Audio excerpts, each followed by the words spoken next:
하나님 말씀은 마태복음 22장 29절부터 33절까지 같이 읽겠습니다. 예수께서 대답하여 이르시되 너희가 부활에 관한 그 성경 기록들도 하나님의 능력도 알지 못하는 고로 오해하였도다. 부활 때에는 장가도 아니가고 시집도 아니가고 하늘에 있는 천사들과 같으니라. 죽은 자들이 부활을 논할진대 하나님이 너에게 말씀하신 바 나는 아브라함의 하나님이요 이삭의 하나님이요 야곱의 하나님이로라 하신 것을 읽어보지 못하였느냐? 하나님은 죽은 자들의 하나님이 아니요 살아있는 자들의 하나님이시라 하시니 우리가 듣고 그의 그 가르치심에 놀라고 있었더라. 오늘 말씀을 가지고 무리가 놀란 예수님의 성경 해석이라는 제목으로 말씀을 상고하겠습니다. 예수님이 공생의 당시에 이 부활을 놓고 여러 가지 의견들이 있었습니다. 먼저 바리새인들은 부활을 인정했습니다. 그러나 그 바리새인들이 생각하는 부활은 성경과 일치된 것은 아니었습니다. 바리새인들은 우리가 죽으면 죽었다가 다시 부활할 때 그 몸이 똑같은 몸이 살아난다고 이렇게 믿었던 것입니다. 그러나 고린도전서 15장 51절과 52절에 보면 우리가 살아날 때는 주님이 오실 때 무덤에서 있는 자들이 호련히 변화되고 또 우리 살아남은 자도 호련히 변화돼서 공중에 올라가서 주님을 영접한다고 되어 있습니다. 다시 말하면 이 진정한 부활이라는 것은 죽었다가 살아나는 것이 부활이 아니라는 것이죠. 예를 들어 마리아와 마르다의 동생과 형이 동생이라고 하는 나사로가 죽었다가 부활한 것, 그건 성경적인 부활은 아닙니다. 왜냐하면 다시 그런 몸으로 살아났고 그런 몸으로 죽었기 때문입니다. 그러나 예수님의 부활은 이거야말로 진정한 부활이죠. 그래서 예수님이 부활하셨을 때 제자들은 예수님을 알아보지 못했습니다. 그 형체가 전혀 다른 모습으로 부활했기 때문에 그랬던 것이죠. 이에 반해서 사두개인들은 부활 자체를 믿지 않았습니다. 그리고 그들이 그냥 부활을 믿지 않은 것을 거듭 끝나는 것이 아니라 그들의 주장하는 합당한 내용들이 있었다는 것이죠. 신명기 25장 5절을 보면 형제들이 함께 사는데 그중 하나가 죽고 아들이 없거든 그 죽은 자의 아내는 나가서 타인에게 시집가지 말 것이요 그의 남편이 형제가 그에게로 들어가서 그를 맞이하여 아내로 삼아 그의 남편이 형제 된 의무를 그에게 다 행할 것이요.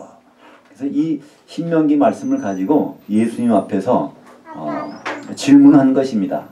형제 7이 있는데 그 중에 큰 형이 결혼해서 자식 없이 죽었고 그러다 보니까 신명기 25장 5절의 말씀대로 둘째가 그 형수와 결혼해서 또 자식 없이 죽었고 이렇게 7 형제가 다 그랬는데 만약에 부활이 있다면 그건 누구의 아내가 될 것입니까? 이렇게 그러니까 부활이 없다는 것이죠.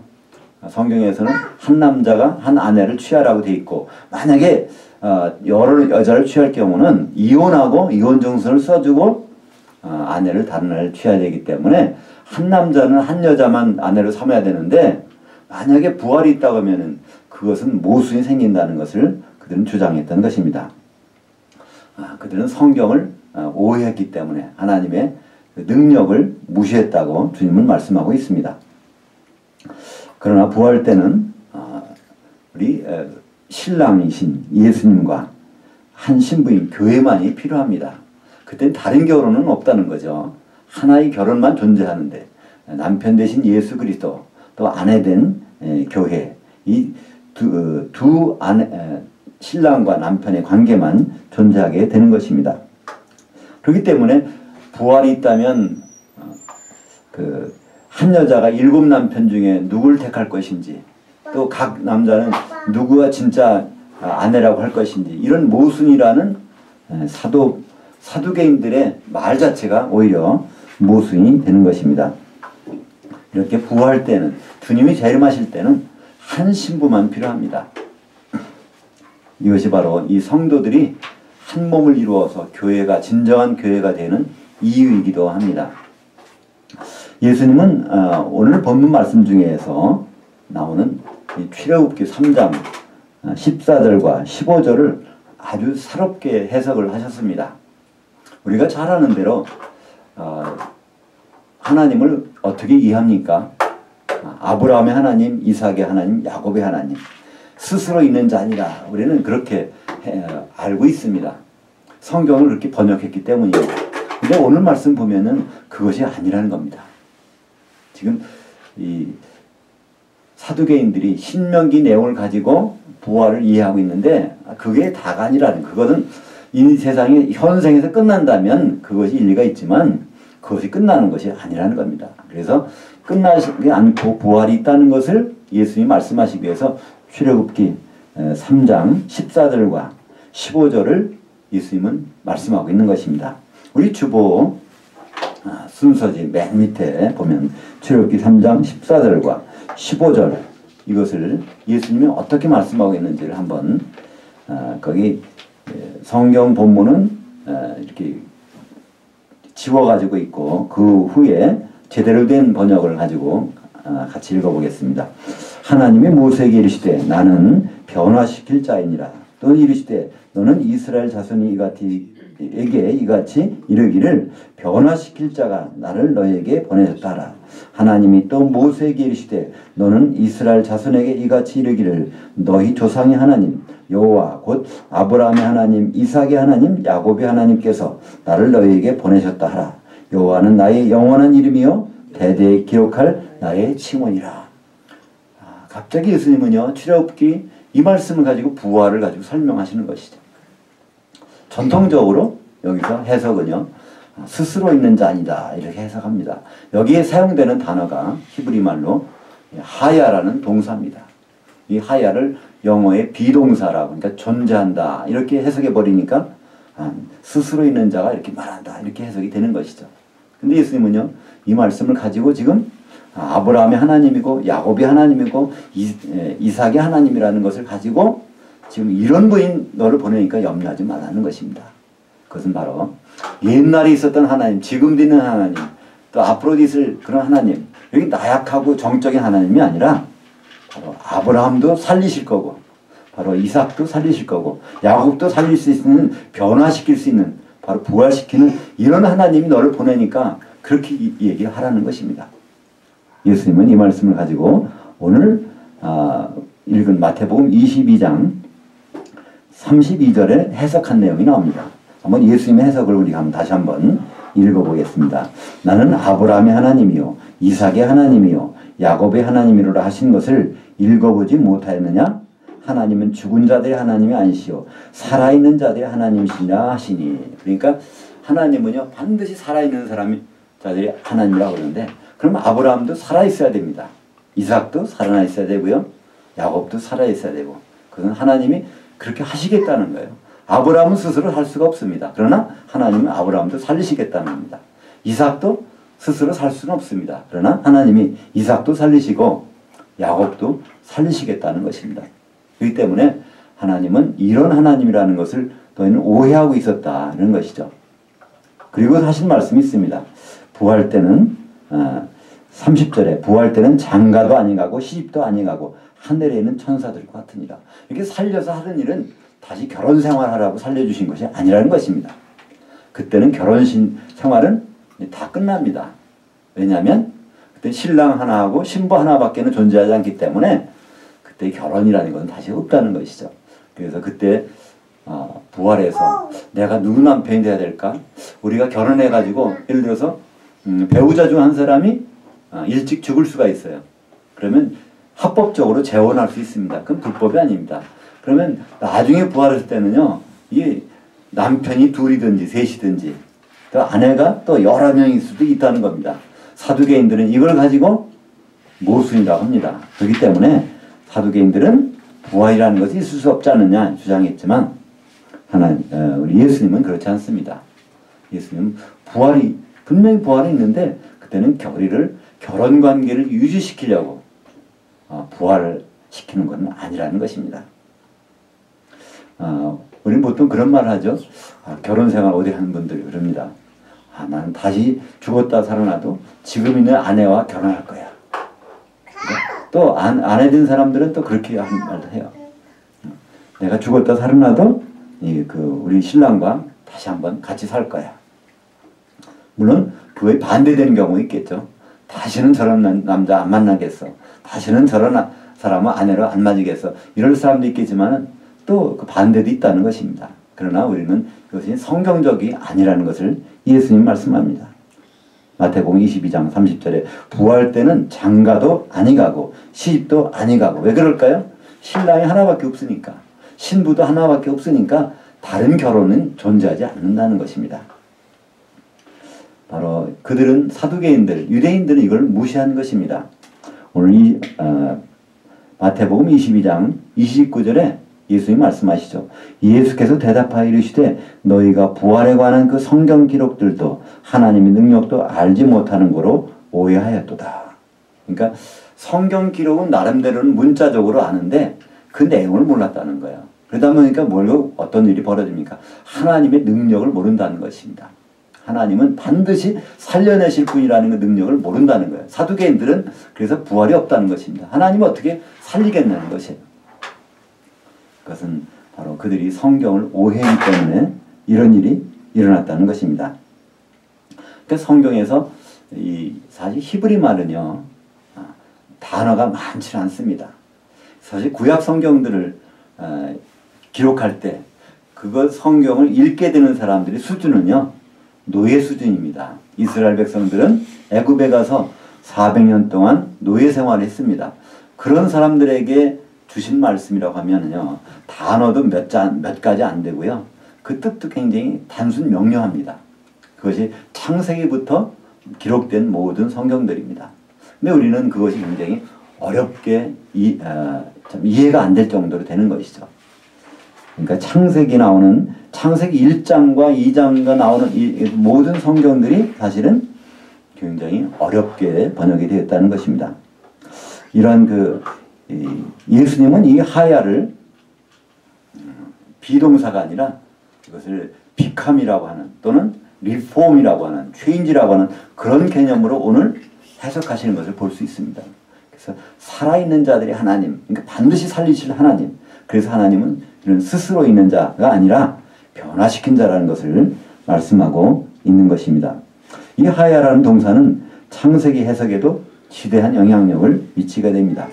창세기 1장 2절에 보면 땅이 혼돈하고 공허하며 흑암이 깊음 위에 있고 하나님의 영은 수면에 운행하시니라 이렇게 되어 있는데 여기서 나오는 하야를 다 그냥 비동사라고 하는 것입니다.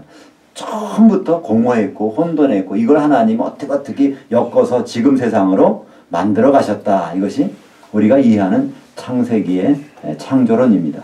근데 예수님의 해석 방법을 하면 이렇지 않다는 거예요. 그것을 하야를 예수님의 해석 방법으로 다시 고쳐서 우리가 읽어보면 창세기 1장 2절에는 그런데라는 것이 있습니다. 창세기 1장 1절에서 천지를 창조하시고 그리고 나서 그런데 땅이 혼돈하고 공허하게 되어버렸고 흑암이 깊음 위에 있게 되어버렸고 하나님의 영은 수면 위에 운행하고 계셨느니라 이렇게 되었다는 것입니다. 즉 창세기 1장 1절의 상황과 창세기 1장 2절의 상황은 전혀 다른 것이라는 것이죠. 창세기 1장 1절에서는 땅이 혼돈하고 공허하지 않았습니다. 근데 1장 2절에 보니까 하야가 된 것입니다. 땅이 혼돈하고 공허하게 된 것이에요. 창세기 1장 1절에서의 창조의 그 내용들을요, 이사야서 45장 18절은 우리에게 명확하게 얘기해 줍니다. 혼돈하게 공허하지 않았다는 걸 말씀하고 있죠. 한번 같이 읽겠습니다. 대저 여호와께서 이같이 말씀하시되 하늘을 창조하시니 그는 하나님이시니 그가 땅을 지으시고 그것을 만드셨으며 그것을 견고하게 하시되 혼돈하게 창조하지 아니하시고 사람이 거주하게 그것을 지으셨으니 나는 여호와라 나 이외에 다른 이가 없느니라. 창세기 1장 1절에서 하나님이 창조하실 때는요, 사람이 당장 살 수 있을 정도의 아주 모든 것이 정교하게 아름답게 창조하셨다는 것입니다. 절대로 혼돈하게 창조하신 적이 없다는 거예요. 그런데 창세기 1장 2절에 보면 하야라는 동사가 나오면서 혼돈이라는 단어가 쓰이게 됩니다. 이렇게 되어버렸다는 것을 말씀하고 있습니다.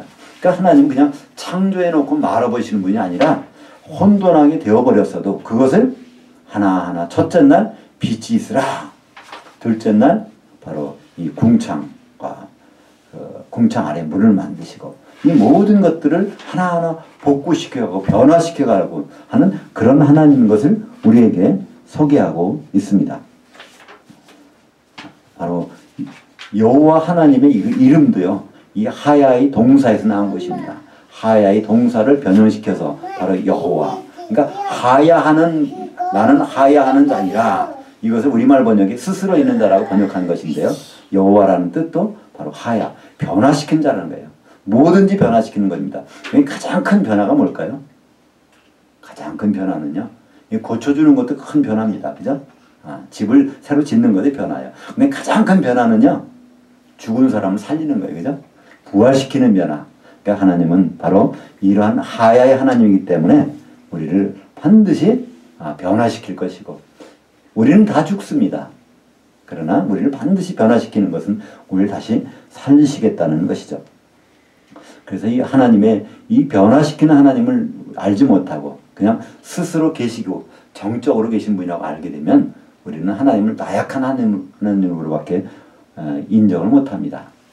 아브라함 때 살았던 하나님, 또 아브라함 죽고 이삭이 있을 때 살았던 하나님, 이삭이 죽고 야곱이 있을 때, 그러니까 지금도 하나님은 살아계셔.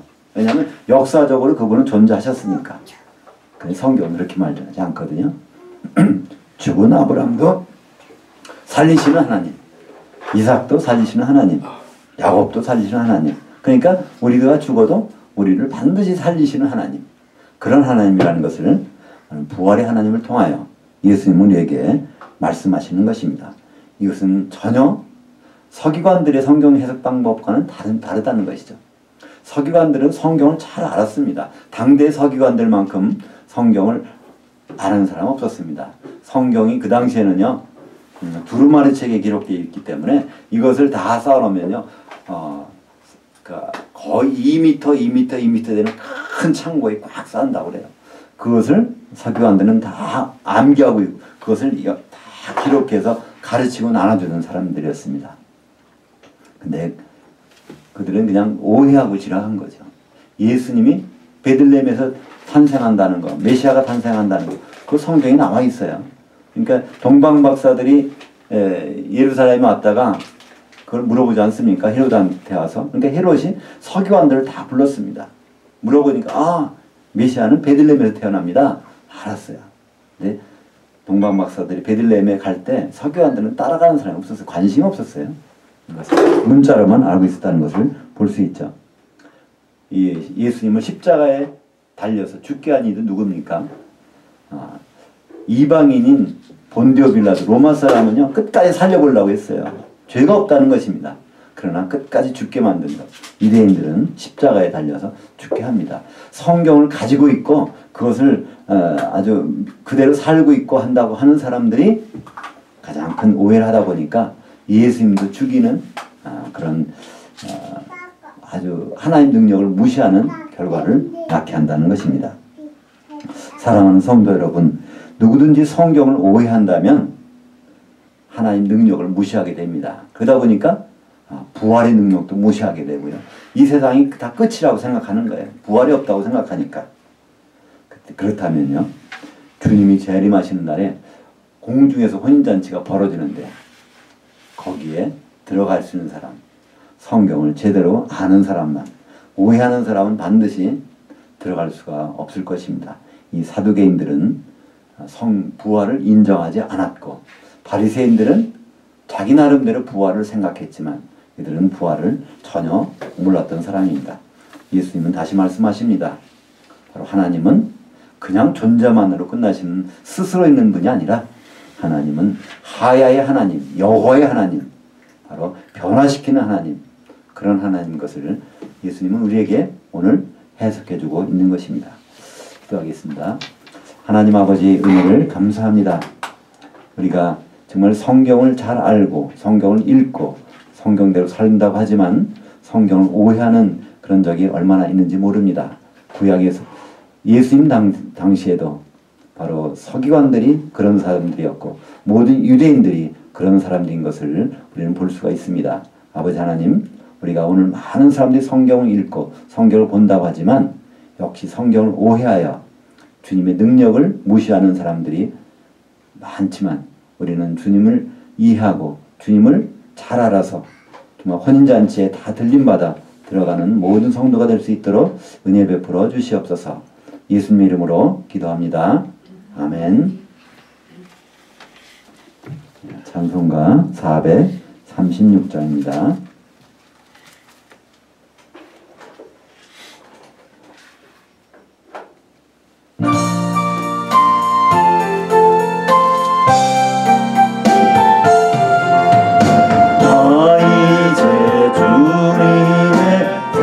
생명 얻은 것 옛 것은 지나고 새 사람이로다.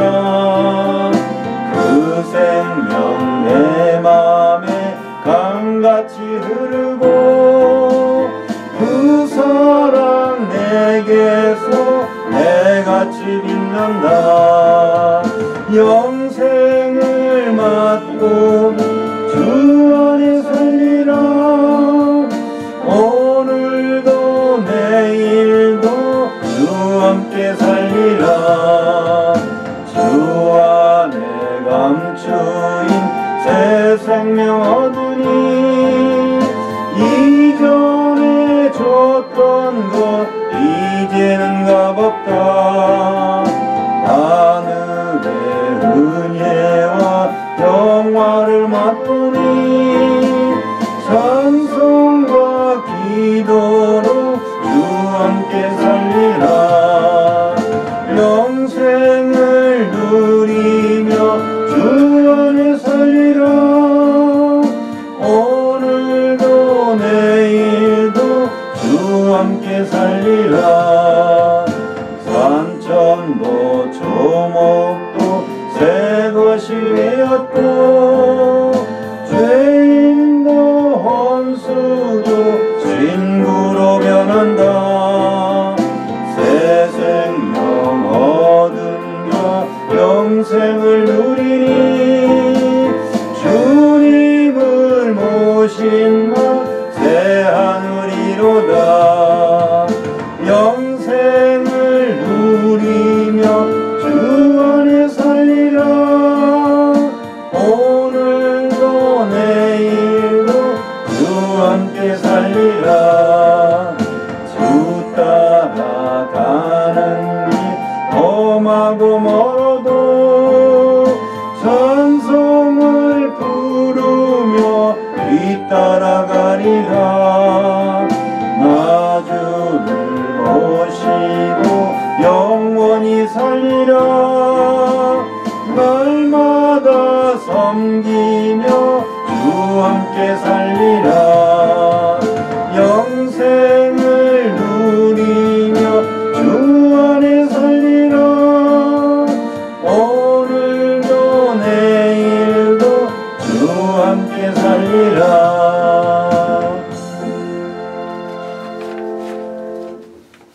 오늘 예배에 함께 하신 분들 주의 이름으로 환영하고 축복합니다. 지우도 환영해요.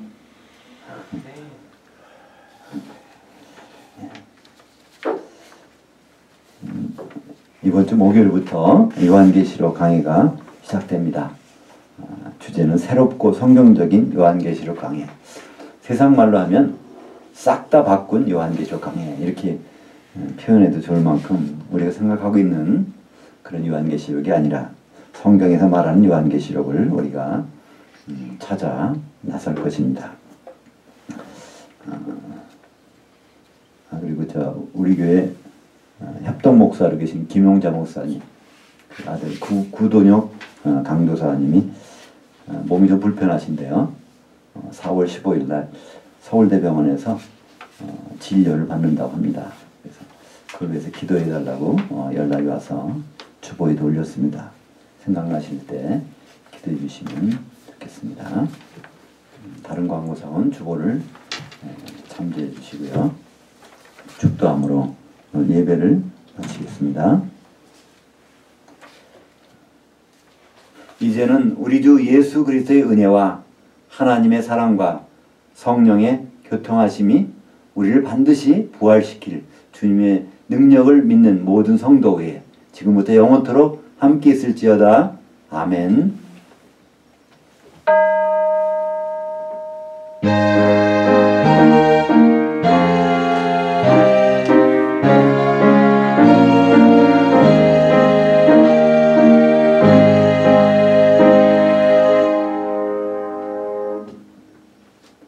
예배를 마쳤습니다. 하나님께 감사 박수 드리겠습니다.